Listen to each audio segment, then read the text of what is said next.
لله وحده والصلاة والسلام على من لا نبي بعده اما بعد فاعوذ بالله من الشيطان الرجيم بسم الله الرحمن الرحيم ان عذاب ربهم غير مأمون والذين هم لفروجهم محافظون الا على ازواجهم او ما ملكت ايمانهم فانهم غير ملومين۔ اور بے شک ان کے رب کا عذاب ایسی چیز نہیں کہ اس سے بے خوف ہوا جائے، اور وہ لوگ جو اپنی شرمگاہوں کی حفاظت کرنے والے ہیں، ہاں ان کی بیویاں اور ان کی مملوکہ باندیوں کے بارے میں ان پر کوئی ملامت نہیں ہے۔ آج ہماری سورہ المعارج کی آیہ مبارکہ نمبر 30 تک کی تلاوت و ترجمہ کا شرف نصیب ہوا۔ سامعین، گفتگو ہماری چل رہی تھی آخری کل آیہ مبارکہ رب ذوالجلال نے ارشاد فرمایا کہ وہ لوگ جو اپنے رب کے عذاب سے ڈرتے ہیں، اس کے بعد اللہ تعالیٰ نے اس عذاب کے حوالے سے یہ بات ارشاد فرمائی کہ ان عذاب ربہم غیر مأمون، کہ بے شک ان کے رب کا عذاب کوئی ایسی چیز نہیں ہے کہ اس سے انسان بے خوف ہو جائے۔ اللہ کا عذاب جس کا اللہ تعالیٰ نے قرآن میں جگہ جگہ ذکر فرمایا ہے، آیات بینات میں اس کا جگہ جگہ ذکر ہے اللہ کے عذاب کا۔ اور عرب کے اندر ایک سب سے بڑا مضبوط شخص اور بڑا اشجع اور بڑا بہادر،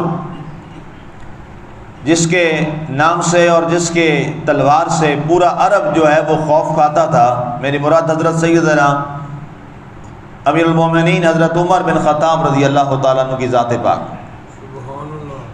آپ اتنے مضبوط انسان، اتنے قوی انسان، ایک دفعہ آپ تشریف لے جا رہے تھے، اپنی سواری پر آپ سوار تھے کہ آپ ایک ایسی جگہ سے گزرے کہ ایک کوئی قرآن پڑھنے والا قرآن کی آیات تلاوت کر رہا تھا، جیسے اپنی روٹین میں اپنے معاملات کے ساتھ۔ تو آپ جب گزرے تو اس وقت وہ تلاوت کر رہے تھے کہ ان عذاب ربک لواقع ما لہ من دافع، یہ آیات تلاوت کر رہے تھے۔ آپ نے اپنی سواری کو روکا، نیچے اترے اور اس سے فرمانے لگے یہ آیت دوبارہ پھر پڑھی۔ انہوں نے پھر دوبارہ یہ آیت پڑھی، آپ پر رکت طاری ہو گئی۔ آپ نے فرمایا پھر تلاوت کیجیے۔ انہوں نے پھر یہی آیت تلاوت کی، ان عذاب ربک لواقع ما لہ من دافع، کہ بے شک تیرے رب کا عذاب واقع ہو کے رہے گا اور اس کو پھر دور کرنے والا کوئی نہیں ہوگا۔ تو حضرت عمر پر اتنی رکت طاری ہوئی کہ آپ وہیں پر بے ہوش ہو گئے۔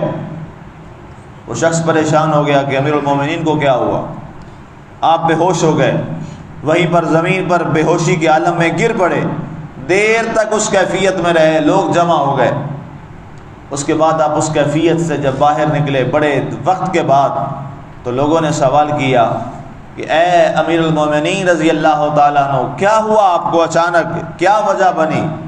آپ نے فرمایا کہ قرآن کی جو آیات تھیں اور یہ جو تلاوت کر رہے تھے کہ ان عذاب ربک لواقع ما لہ من دافع، کہ رب کا عذاب واقع ہو کے رہے گا، پھر اس کو کوئی دور نہیں کر سکے گا، اللہ کی طاقت ایسی ہے اور اس کا عذاب ایسا ہے۔ تو عمر نے سوچا، عمر اگر تیرے ساتھ ایسا ہو گیا تو تو کیسے اللہ کے عذاب کا سامنا کرے گا؟ آپ اندازہ کریں، یہ اس شخص کا کردار ہے، یہ اس شخص کا عمل ہے جس کو حضور صلی اللہ علیہ وسلم نے دنیا میں فرما دیا تھا، عمر انت فی الجنہ، عمر تو جنتی ہے۔ عشرہ مبشرہ میں دوسرا نام ہے آپ کا، حضرت سیدنا عمر بن خطاب رضی اللہ تعالیٰ عنہ کا۔ آپ کو سرکار نے دنیا میں بشارت دے دی کہ عمر تم جنتی ہو، لیکن اس کے باوجود اللہ کے عذاب کے خوف کا عالم یہ ہے کہ آیت سن کر بے ہوش ہو کے زمین پہ گر پڑے۔ تو ہمیں تو ایسی کوئی بشارت ہی نہیں ملی، ہمارے پاس تو ایسے معاملات ہی نہیں ہیں۔ کہاں وہ آسمان کی بلندیوں پہ عمر فاروق رضی اللہ تعالیٰ عنہ، اور کہاں ہم زمین کی پستیوں پر رہنے والے لوگ، کہاں وہ آفتاب نبوت کے چمکتے ستارے، اور کہاں ہم تاریکیوں میں رہنے والے لوگ۔ کوئی مقابلہ ہی نہیں ہے، کوئی سوچ ہی نہیں ہے، کوئی کسی قسم کا تقابل ہی نہیں ہے، تو اگر ان کا یہ عالم ہے کہ آیت عذاب سن کر ان کا یہ حال ہو جائے کہ ان عذاب ربک لواقع، اس لیے کہ اللہ کی کبریائی کے آگے یاد رکھیے گا کوئی بھی کچھ نہیں کر سکتا۔ جب اللہ جلال میں آ جائے، یہی تو اللہ ہے، وحدہ لا شریک کا مطلب کیا ہے؟ توحید الہی کا مطلب کیا ہے؟ کہ جب اللہ اپنے کسی فیصلے پر آ جائے اور وہ فیصلہ کرنا چاہے تو پھر دنیا کی کوئی طاقت اسے اس کے فیصلے سے نہیں روک سکتی۔ اس لیے سارے خوف اور ڈر اور تقوی والے لوگ کہ اگر اللہ نے کسی کے بارے، ہمارے بارے، کسی کے بارے اگر عذاب کا فیصلہ کر دیا تو پھر اس کو دور کرنے والا کوئی نہیں۔ اور جو شفاعت کبریٰ کا ذکر ہے وہ بھی سن لیجئے، کیونکہ یہاں ذکر آ گیا۔ اللہ تعالیٰ اپنے جلال کے ساتھ جس کیفیت میں لوگوں کا حال ہو جائے گا تو اس کیفیت میں سرکار دو عالم صلی اللہ علیہ وسلم کیا کریں گے؟ سر سجدے میں ڈالیں گے، اپنی جبین نیاز اللہ کے حضور جھکائیں گے اور اللہ سے ہی عرض کریں گے اللہم اللہم اغفر لامتی یا رب امتی یا رب امتی، اپنے اللہ سے عرض کریں گے اے اللہ میری امت پر رحم فرما دے، اے اللہ میری امت پر رحم فرما دے، اے اللہ میری امت کو معاف فرما دے۔ سرکار دو عالم صلی اللہ علیہ وسلم بھی یہ جملے سر سجدے میں ڈال کے کریں گے۔ یہ کس بات کی نشانی اور وضاحت ہے کہ اللہ کے رسول صلی اللہ علیہ وسلم بھی اس وقت یہ بتانا چاہتے ہیں اپنے عمل کے ذریعے کہ حکومت ساری اللہ کی ہے، بادشاہی اللہ کی ہے، فیصلے اللہ کے ہیں، پھر اس کے بعد اس کی مرضی ہے، جس کو چاہے وہ اختیار دے دے، جس کی چاہے مان لے، یہ اس کا اپنا، یہ بھی اس کا اختیار ہے۔ جب یہ جملہ ہوگا تو پھر اللہ تعالیٰ فرمائے گا پیارے حبیب صلی اللہ علیہ وآلہ وسلم میں نے تو اپنی رٹ قائم کر لی، اب میری مرضی ہے جو چاہوں، اب تو نے عرض کیا ہے میرے دربار میں اور مجھ سے مانگا ہے، اور اپنے لیے بھی نہیں، اپنی امت کے لیے اور میری مخلوق کے لیے، اب اللہ فرمائے گا سل توتا وشفا تو شفا، اے حبیب آپ سوال کیجئے میں آپ کو اس کا عطا کروں گا جواب، اور آپ شفاعت کیجئے میں آپ کے امتیوں کے حق میں آپ کی شفاعت کو قبول فرماؤں گا۔ یہ عقیدہ توحید ہے جس کا درس انبیاء کرام نے دیا، صحابہ کرام نے آپ کے بعد، اہل بیت اطہار نے، اور جمیع اہل اللہ نے، علماء نے اور صوفیاء نے۔ میں پڑھ رہا تھا حضرت سیدنا غوث اعظم رضی اللہ عنہ کی کتاب ہے عربی میں الفتح الربانی، وہ آپ کے ملفوظات ہیں، آپ کے خطبے ہیں جو آپ کے بیٹے صاحبزادے حضرت عبد الرزاق نے جمع کیے، جو آپ خطبہ دیتے تھے تو وہ سارا لکھ لیا کرتے تھے۔ اس کتاب کا نام الفتح الربانی، عراق سے چھپی۔ اس میں آپ کا ہر خطبہ، الحمدللہ سارے خطبے مجھے پڑھنے کا موقع ملا، 500 صفحے کی کتاب ہے، تو آپ نے ہر خطبے میں آغاز ہی اللہ کی توحید سے کیا، آغاز ہی اللہ کی توحید سے کیا، اور لوگوں سے کہا تم اپنے رب سے غافل ہو کے بیٹھے ہو، تم اپنے رب سے دور ہو کے بیٹھے ہو، اس رب کی حکومت کا تمہیں پتہ ہے اور تمہیں اندازہ ہے؟ جب رب تعالیٰ اپنے اس حکومت کا استعمال کرتے ہوئے دنیا میں اور آخرت میں تمہیں اپنے دربار میں طلب کرے گا تو بتاؤ تمہیں رب کے فضل کے سوا کوئی چھڑا سکے گا؟ آپ کا پورا آدھا پہلا حصہ جو ہے وہ توحید پہ ہوتا تھا ہر خطبہ، تاکہ لوگوں کے دلوں کے اندر یہ بات راسخ ہو جائے، مضبوط ہو جائے کہ ہم محض ایک کٹ پتلی ہیں، ہم سارے لوگ یہ اجسام، اصل حکومت، بادشاہت، فیصلہ کس کا ہے؟ وہ میرے اللہ کا ہے۔ سبحان اللہ۔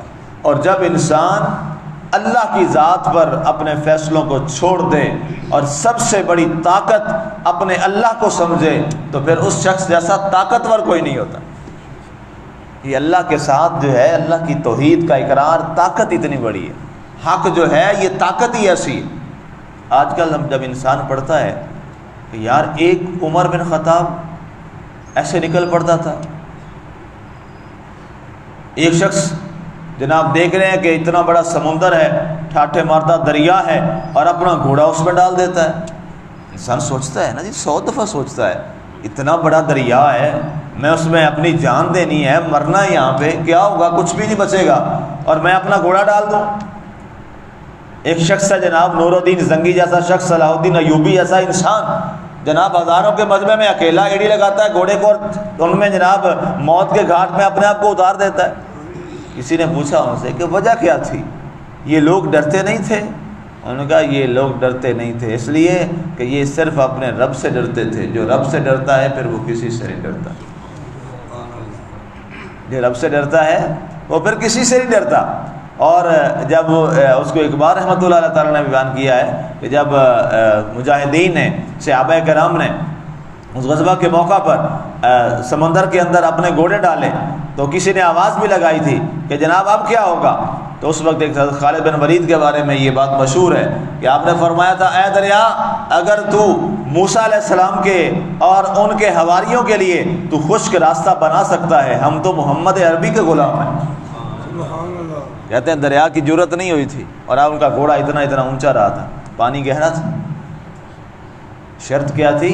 ایمان ان کا مضبوط تھا، ان کا رب پر ایمان اتنا مضبوط تھا اور انہوں نے کسی چیز کو نہیں دیکھا۔ اور جملہ سنیے کہ اے دریا، اے پانی، اگر تو موسیٰ علیہ السلام اور ان کے صحابہ کے لیے تو راستے خشک بنا سکتا ہے، ہم تو اس سے بڑے نبی کے صحابہ ہیں، سبحان اللہ رضی اللہ تعالیٰ عنہ۔ اقبال رحمۃ اللہ تعالیٰ نے پھر فرمایا کہ دشت و دشت دریا بھی نہ چھوڑے ہم نے، بحر ظلمات میں دوڑا دیے گھوڑے ہم نے۔ بحر ظلمات کہتے ہیں گہرے سمندر، بحر ظلمات گہرے سمندر کہتے ہیں کہ یہ کیا تھے؟ یہ مسلمان ہی تھے، یہ عظیم یہی لوگ تھے کہ بحر ظلمات میں گھوڑے ڈال دیے اور پھر کیا ہوا؟ پھر دریا نے راستہ دے دیا۔ میں کہا آؤ، میری کیا جرت میں تمہیں ڈبوں، تم میرے اوپر غالب رہو۔ لیکن اس کے لیے شرط کیا ہے؟ غالب ہونے کے لیے پہلے اس مالک کے آگے جھکنا پڑے گا، پہلے اس مالک کے ساتھ اس توحید والا رشتہ جو ہے وہ مضبوط کرنا پڑے گا۔ آگے فرمایا گیا اللہ کا عذاب، اس سے بے خوف مت ہو اے لوگو، اللہ کے عذاب سے بے خوف مت رہا کرو۔ اللہ کے عذاب کا خوف ہر لمحہ ذہن میں رہنا چاہیے کہ اللہ کا عذاب بڑا سخت ہے، اس کی پکڑ بڑی سخت ہے، بہت سخت ہے۔ والذین هم لفروجہم حافظون، یہ ایک یہاں سے ایمان والوں کی ایک نئی صفت کا ذکر ہے، اس پہ انشاءاللہ پھر کل بات کریں گے۔ اللہ تعالی ہمیں عمل کی توفیق عطا فرمائے، آمین۔ وما علینا الا البلاغ المبین۔